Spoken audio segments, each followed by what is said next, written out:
All right, so we need to build a cross member for the pickup. It's gonna go between there and there. We'll put a safety loop in it. Get these from eBay. Just a piece of 2x6 rectangular tubing.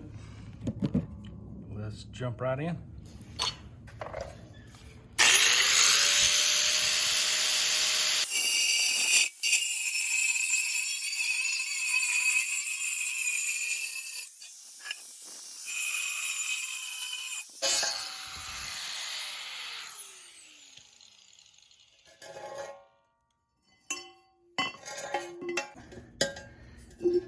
Just gonna take and put a relief cut in there. That'll let that pipe slide back down in to where those are almost flush.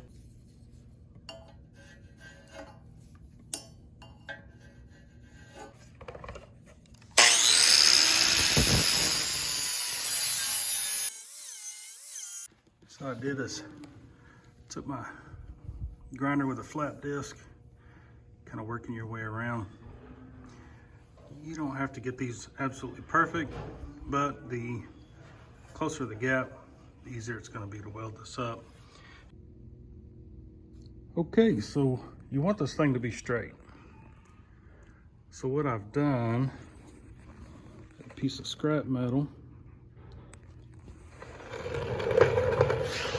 use some C-clamps, and I just took and attached it on the base using this beam of this engine hoist as the bottom.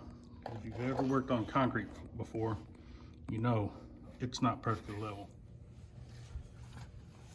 So the plan here is we're just going to put a handful of pretty decent little tacks on this thing. That way we can trowel fit it here later, and if it's not right or we want to make an adjustment, it's a heck of a lot easier to take back apart and adjust.